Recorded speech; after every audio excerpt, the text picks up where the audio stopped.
उसी का स्वरूप हैं, लेकिन फिर भी दुखी हैं।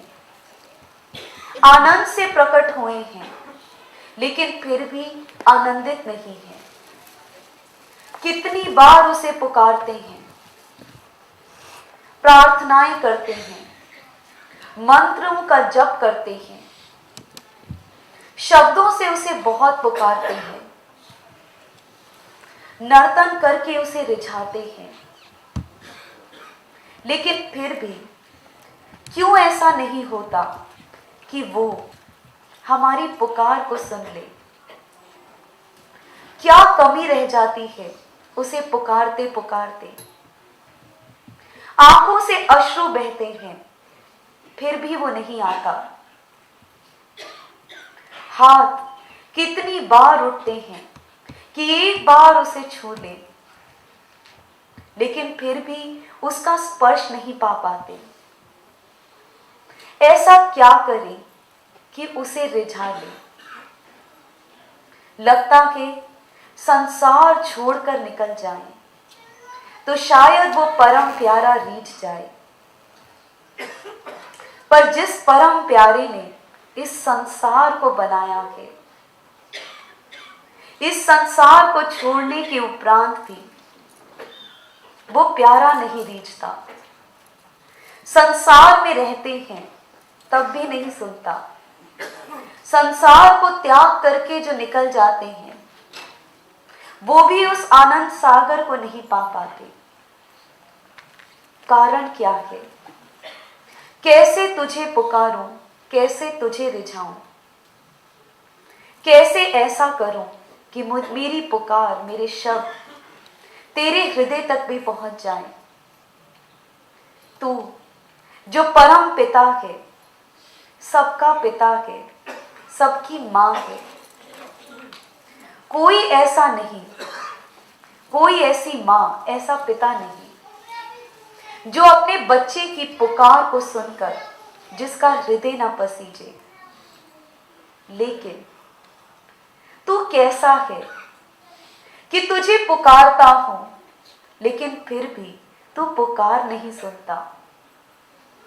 कहते हैं कि माता पिता के लिए हर संतान एक जैसी होती है, लेकिन तूने संतों की पुकार को सुना है, लेकिन हमारी पुकार को नहीं सुनता। क्यों संसार में से कुछ को चुन लेता है, कुछ के भीतर उतर आता है?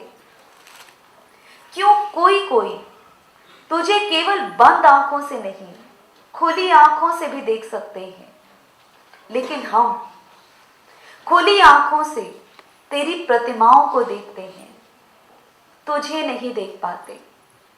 तेरी पूजा करते हैं, तेरी अर्चना करते हैं, पर तेरे दर्शन नहीं कर पाते।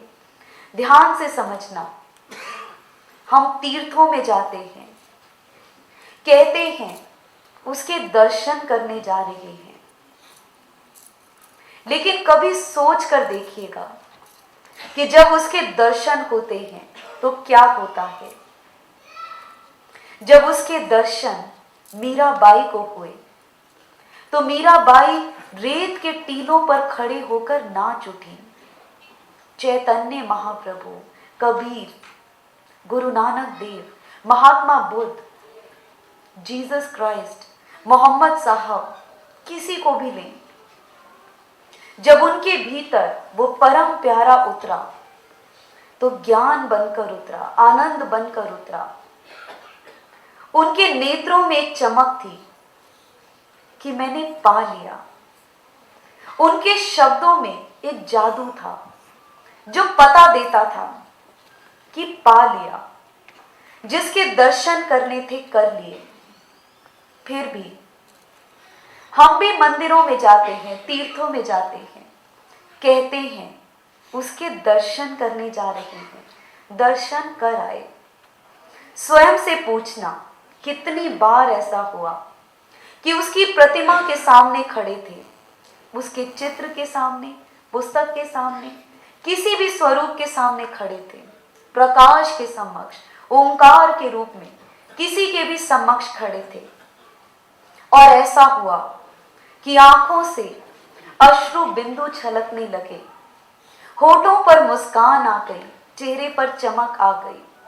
ये पांव स्वयं नर्तन करने लगे, हृदय स्वयं झूमने लगा कि तुझे पा लिया, तुझे देख लिया। ऐसा नहीं होता। जाते हैं, उसके समक्ष जाते हैं, सिर झुकाते हैं, पर फिर भी क्यों भीतर आनंद नहीं उतरता? उसके स्वरूप के क्योंकि दर्शन किए हैं, उसके दर्शन तो हुए ही नहीं। कैसे करें उसके दर्शन? यदि उसके दर्शन करने हैं तो बाहर उसे देखते देखते साथ ही साथ उसे पाना है अपने भीतर। वो जिसे संसार में खोजते फिरते हैं, वो आपके भीतर बैठा मुस्कुराता है, नर्तन करता है, झूमता है, आनंदित होता है। आप रोते हैं, पुकारते हैं कि तू मुझे दर्शन नहीं देता, और वो मुस्कुराते हुए कहता है कि आंखें बंद करके तो देख, मैं तेरे हृदय में आनंद के नर्तन करता हूं, और तू आंखों में आंसू लेकर मुझे पुकारता है, शिकायत करता है कि मैं तुझे दर्शन नहीं देता। आपका परम प्यारा आप ही के भीतर बैठकर मुस्कुराता है, वंशी बजाता है, शब्द कहता है। हम पुस्तकों में उसे खोजते हैं, भीतर उतर के देखें, वो स्वयं आपको ज्ञान देता है,